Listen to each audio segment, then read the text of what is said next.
Good morning Luzon, Visayas, Mindanao at sa buong mundo. Sa pinagpalang umaga, Miyerkules ng umaga mga kapatid. Purihin ng Diyos sa umagang ito. Good morning na sa ating mga kapatid na magang nagising. Hallelujah. At bago tayo mag-umpisa, tayo po umawit sa ating Panginoon. Alayan natin siya ng papuri at pagsamba, dakila pagluwalhati. Tayong sa Panginoon lamang. Yes, Lord. Hallelujah. Salamat po sa sukdulang biyaya, Panginoon. Hallelujah. Habang hindi karapat-dapat, pagkukulan ng habag at wagas mong pagsinta.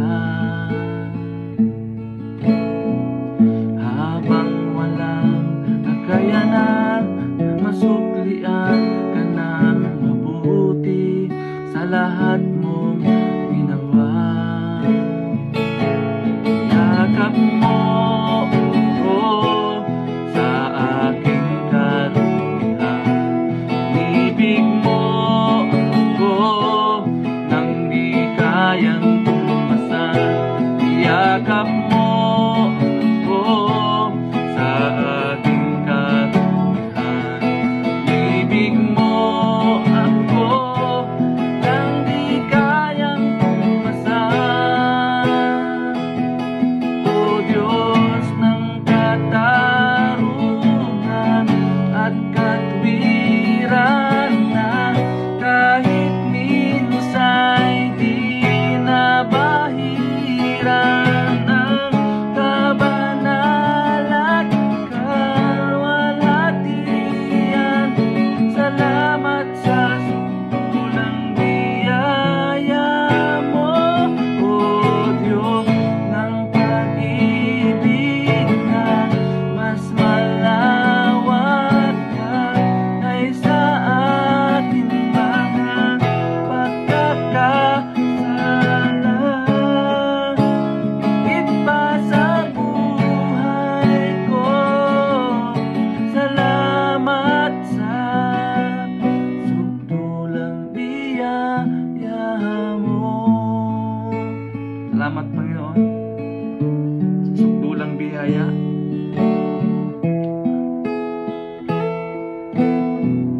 Ang walang salang manunubos at tumago ng parusang nararapat sa akin. Anong habag sa tulad ko'y gawad ang iyong katwiran at ako'y patawarin. Yakap mo ako sa aking karumihan. Ibig mo ako nang di kayang tumasan. Yakap mo ako sa aking karumihan. Ibig mo ako nang di kayang tumasan. O Diyos ng katarungan at katwiran na kahit minsa'y di nabahiran ang kabanal at kalwalhatian. Salamat sa sukdulang biyaya mo, O Diyos ng pag-ibig na mas malawak pa kaysa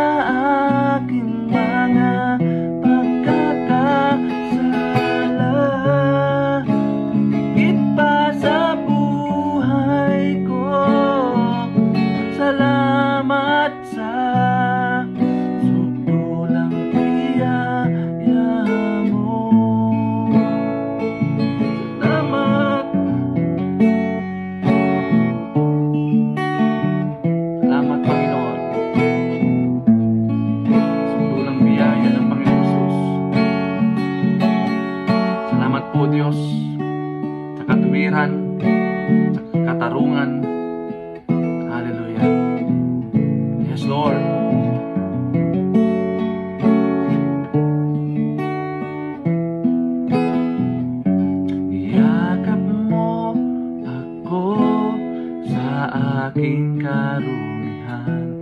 Ibig mo ako nang di kayang tumbasan. Yakap mo ako sa aking karumihan. Ibig mo ako nang di kayang tumbasan. Thank you, Lord. Purihin ka, dakilain sa umagang ito, Panginoon. Tunay nga, O Diyos, wala kang katulad, wala kang kapantay. Karapat-dapat kang tumanggap ng pagluwalhati, papurit pagsamba, karapat-dapat po kayo sa pangalan ng Jesus. Amen and amen. Yes, Lord. Hallelujah. Hallelujah. Purihin ang Panginoon sa umagang ito. Napakasarap po umawit sa Panginoon Diyos. Hallelujah. So atin pong pagpapatuloy yung series na atin pong tinatapik o tinatalakay about the power of humility. The humblest is the greatest. No. Sabi nga dito, humility is the foundation of leadership. So ngayong umaga, ang topic po natin is about humility make us effective leaders. Yan.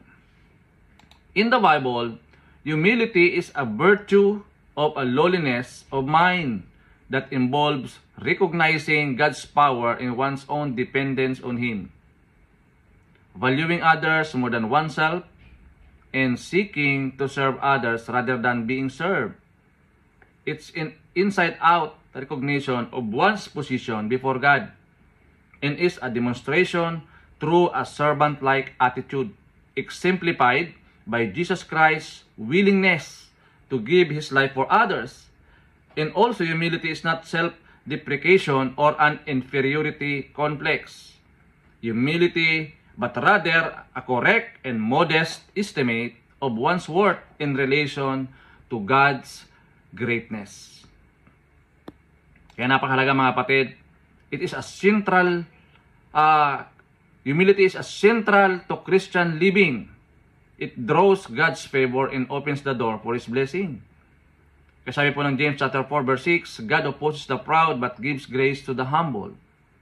Sinasalungat ng Diyos ang mapagmataas, ngunit nagbibigay ng biyaya sa mapagpakumbaba.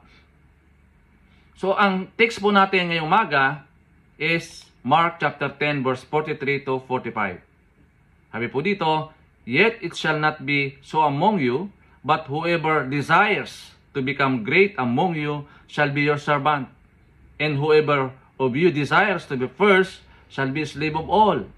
For even the Son of Man did not come to be served, but to serve and give His life a ransom for many. Sa Tagalog, pero hindi dapat ganyan ang umiiral sa inyo. Sa halip, ang sino man sa inyo na gustong maging dakila, ay dapat maging lingkod ninyo.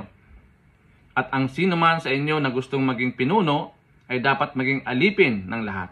Sapagkat kahit ako na anak ng tao ay naparito sa mundo hindi upang paglingkuran, kundi upang maglingkod at magbigay ng aking buhay para matubos ang maraming tao. Yan, purihin po ang pagkabasa ng kanyang dakilang salita. Napaganda po yung pangako ng Panginoon. Humility make us effective leaders. Kaya napakahalaga po mga kapatid yung the power of humility. Oo. Gaya po ng ating nabanggit, humility is the foundation of leadership. Dapat ito po yung ini-aim po natin bilang mga leaders. So ano po ang puntos natin sa umagang ito mga kapatid? Number 1, an effective leader is selfless and humble. An effective leader is selfless and humble. Dapat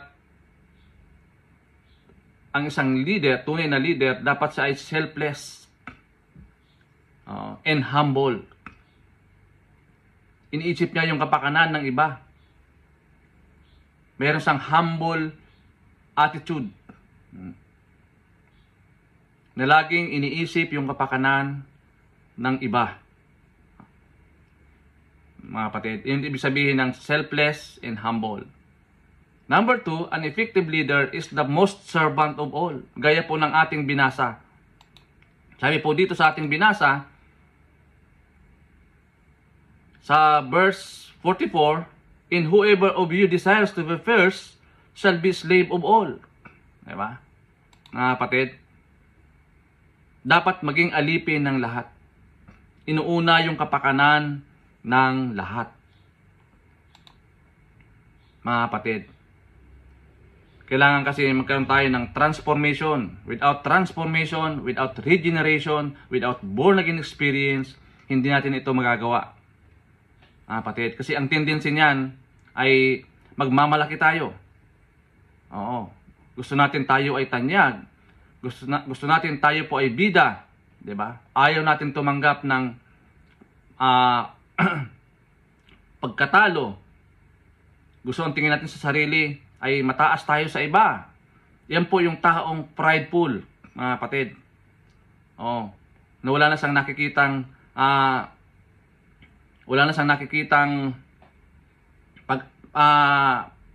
tama doon sa iba. Ang tingin niya sa iba, mali ang kanilang mga ginagawa dahil ang kanyang ginagawa ay tama, no? Yun po yung kapag ang tao ay punong-puno ng kayabangan. Oo, mga kapatid. Number 3, an effective leader is driven by a mission. Tandaan natin, yung vision in mission natin ay dapat naka-align, naka-inline doon sa Great Commission ng ating pong Panginoon. Kailangan driven by mission tayo. Hindi po self-centered Christian. Yung tinatawag na complacent Christian na ayaw nang sumunod sa Panginoon. Kampante na sa kanyang kalalagayan. Ayaw na magpa-counsel. Ayan. Ayaw na tumanggap ng mga advice.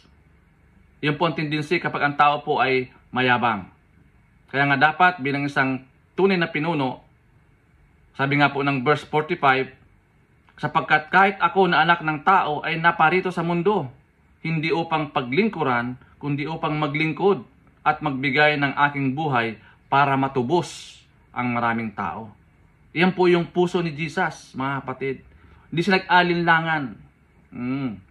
"For even the Son of Man did not come to be served, but to serve and to give His life a ransom for many." Tayo po isa doon sa naging recipient ng kaligtasan. Opo, mga kapatid, dahil yan sa pag-ibig ng ating pong Panginoon. He is the example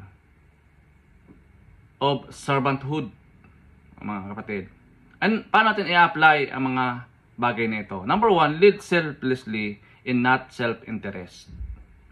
Marami kasing mga tao o mga Kristiyano na naglilingkod lang sa Panginoon, meron pala siyang self-interest.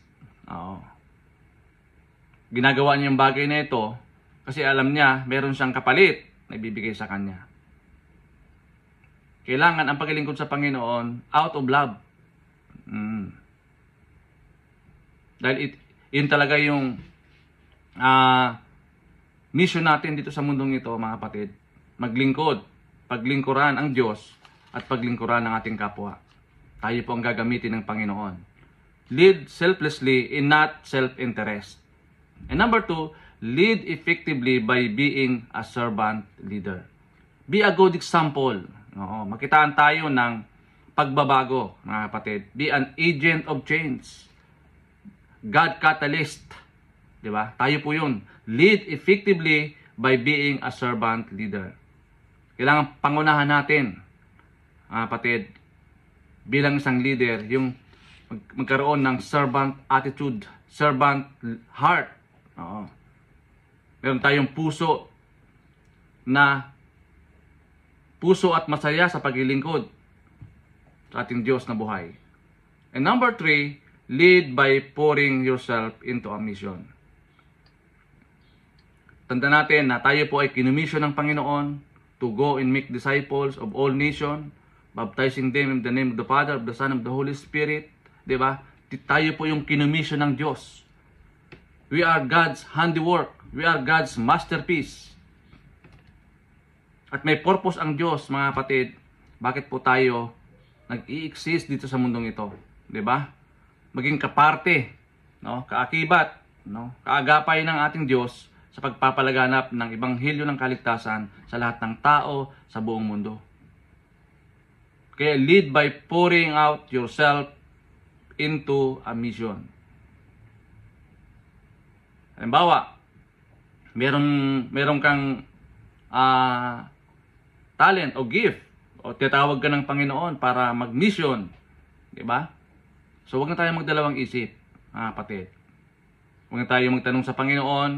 Pag narinig natin yung confirmation magmumula sa Diyos at inuudyukan ka ng Santong Espiritu, gawin na natin mga kapatid.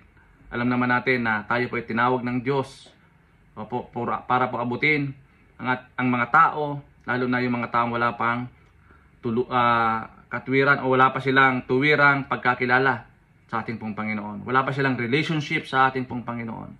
Lead by pouring yourself into a mission. Pangunahan natin yung pag-arangkada ng ebanghelyo ng kaligtasan sa lahat ng tao sa buong mundo.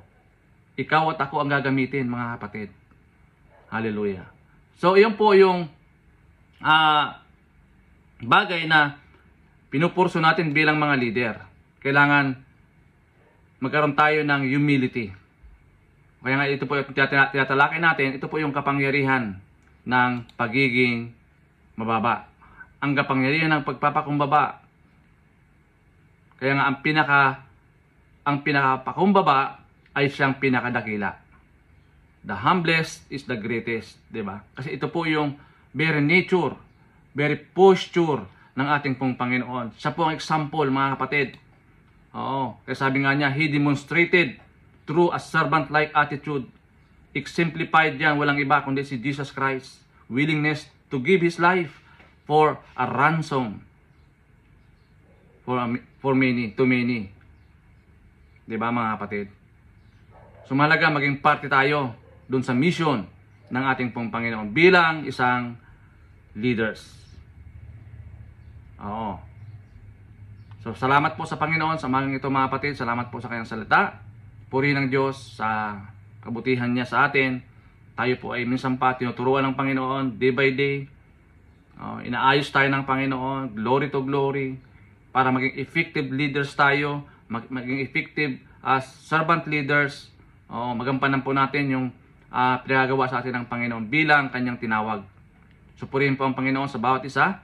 Dalahin ko na ito pong kanyang mga salita na ating pong napagbulay-bulayan sa umagang ito ay talagang magrema ito sa ating pong mga kapatid na maabot po ng ganito pong platform na ginagamit po natin. Ang daily devotion sa araw po na ito mga kapatid. Napakahalaga na lagi tayong mag-tune in. Unahin natin ang Panginoon sa umaga pa lang, pagkagising natin, di ba? Bago tayo makipagpatintiro sa labas, no? Maging busy ang ating isipan sa labas, no? Unahin natin yung bubulay-bulay, pagpupuri sa ating pong Panginoon, di ba? So salamat po sa oras po na ito. Alam po natin na tayo po ay ginagabayan ng Panginoon. Iniingatan ng Panginoon. Higit sa lahat, yung pabor ay binibigay sa atin ng Diyos. Dahil alam naman natin na tayo po ay tumatalima, no, sa panawagan ng Panginoon. Tumatalima tayo sa nais ng Diyos na ipagawa sa atin. Purihin ng Diyos sa umagang ito, Lord.